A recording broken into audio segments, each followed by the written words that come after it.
So this is Mwangi, the abducted guy. Those guys who are using my Twitter accounts, huko parodies, they are not me. I'm not in Twitter. Yangu ilikuwa hacked na simu walichukua. So in case of anything, I'll update you guys in due course. Thank you. So this is Mwangi confirming to us that he is not yet back on X platform, formerly Twitter.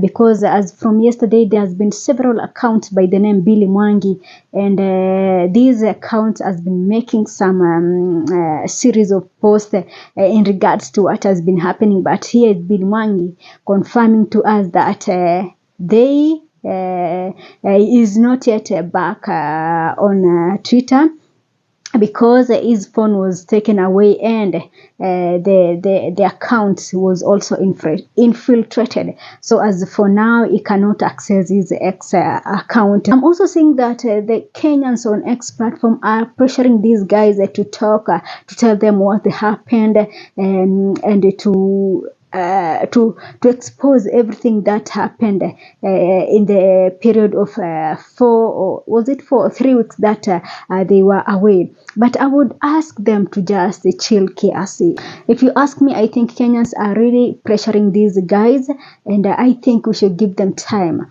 It is not an easy thing. And I see that people are saying that these guys will move to the side of the government and all that. You guys don't know how African leaders are. I think you guys don't know how African leaders are.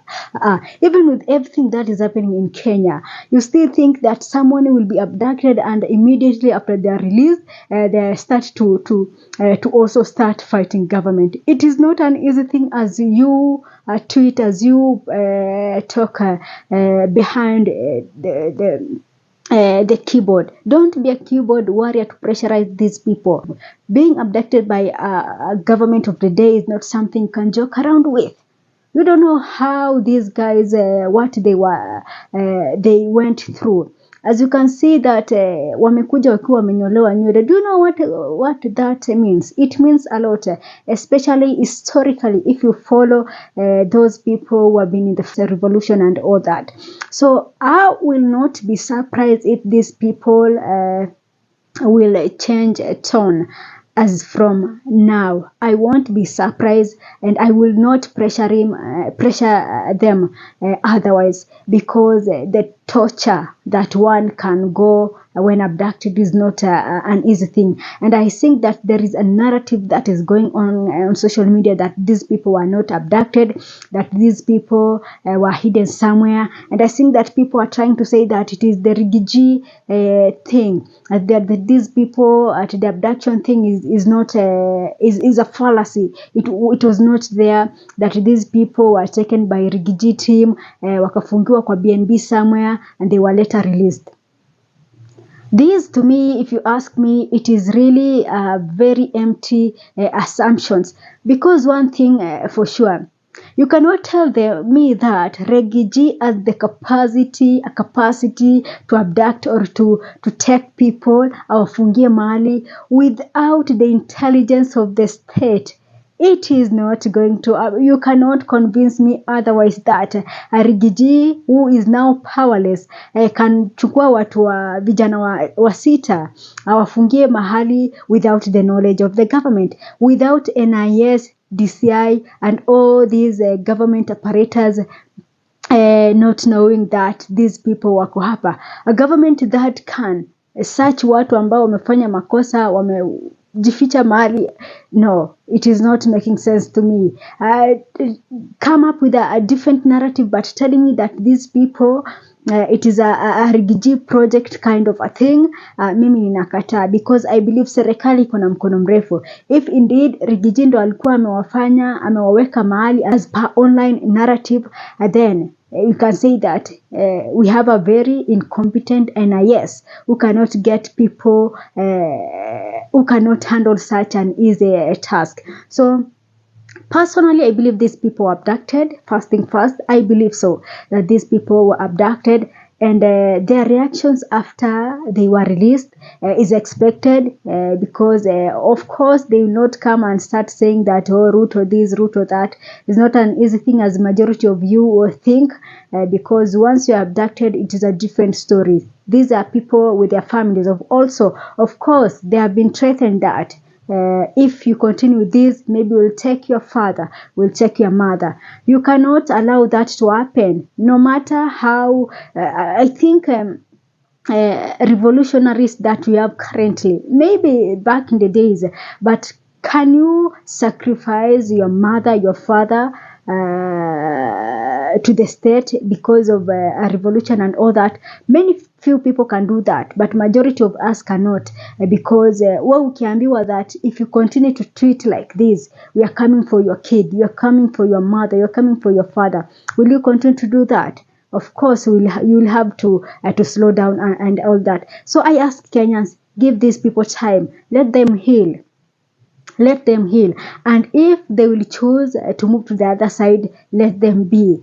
Revolution should not revolve around particular people. Revolution should be something that is so organic and happens. If few people are abducted and the government turn them, then revolution should not die like that because of 5 people. No, if you are indeed serious with the revolution, then 5 people are nothing.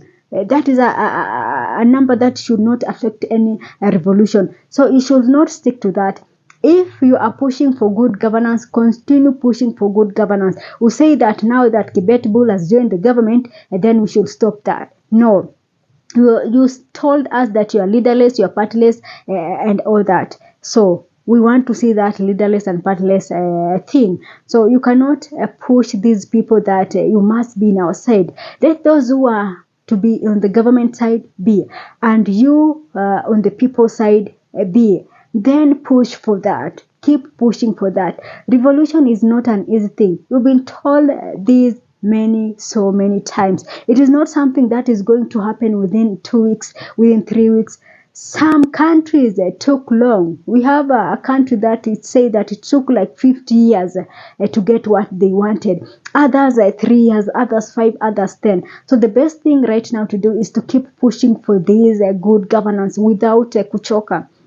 Because if you want a revolution, then it is not utaamka leo na upate at now that it is something. Everything in life you have to fight for. Everything in life, anything good in life that you want, you must fight for it. Some will take years, some will take months, some will take even decades to happen. So for those who keep pushing these people, give them time. And if they want to join the government side, let them be. If you are in to push for good governance, continue doing that. Continue questioning your governor, continue questioning your MP, continue questioning these people.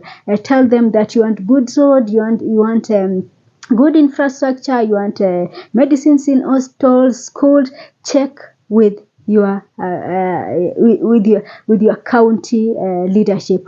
And for Billy Mwangi and the rest, personally, I just want to wish them well. I know it is not an easy thing. I've never been abducted, and so I will not like condemn them or push them to do something that they are not willing to say in this moment. We know how wrong our African leaders are, so let us give them time. If the right time comes, they will speak. If they will choose to stay silent till the end, then let them be. Revolution is not something that you force. What happened in countries that experienced revolution is that nobody was forcing people kutoke kwa street. It should be from your own heart that today I'm going to the street to push for good governance. That is how it should be. But if you want to go to the street because somebody is going, then this revolution is not going anywhere. So for Gen Zs and the rest of you've done good. It is not an easy thing. Finance bill was dropped because of your effort and the noise. We have those people who abducted, who are released because of the noise that you've been making on social media and all that. Appreciate yourself for that. Before you want bigger things, also accept the small achievements that you have made. And remember that after the 25th June, it was not going to be the same. Ruto cannot sit back and wait for you to gather huge number to go back to the street. He had to do something. So even those people who are saying that they have been compromise, those social media bloggers and influencers who are not singing the same tune that was singing on 25th of June. Remember, William Ruto was not going to sit back, fold his hand and watch everything happen again. So he had to do something. That's why we have NIS that is working for government and all these institutions. That is their work, to infiltrate any movement that is coming up. So don't despise your effort. You've done good. Let those who want to stick with it, go with it. Let those who want to move, leave them. Let them be. Because if you keep hanging around them, then you will be the next. You might be the next victim and all that. So for the Kibet, Billy Mwangi, Peter Muteti, and remember, we still Stephen Mbisi is still missing, and I'm seeing that people are not even tweeting about that. You guys need to be serious. Stephen Mbisi is still missing, and we really need to keep pushing and asking for his whereabouts and for his release, because he is one of us. So for Kenyans who are pushing Akina Kibet to talk, it is not the right time to do so. And as you can see the pattern in Kenya, even those who abducted during the demos that happened last year in June, majority of them nobody, in fact all of them has never come out to say what really transpired or what really happened. Because you see, you are being given choices. If you are given choices to live or to be killed, of course you will choose to live. That is so obvious. As much as we'll go on social media to say that I will choose death, nobody can choose death. Nobody is going to choose that. So the best way to move forward with this movement is to stick with those people who are ready to fight till the end. For those who will jump to the other side, let them be. Revolution should be organic. It's not for something that you force people to participate. It should be something organic. And when it is organic, is when it is going to achieve good results. So Billy Mwangi has confirmed that he's not on Twitter. So for those who are engaging those accounts, just know that that is a parody, and perhaps you might be engaging government officers. So take care of yourself as you are so excited and as you keep making those noise on social media platforms. So that is it for me for now. Thanks for watching. This is Sophia Live.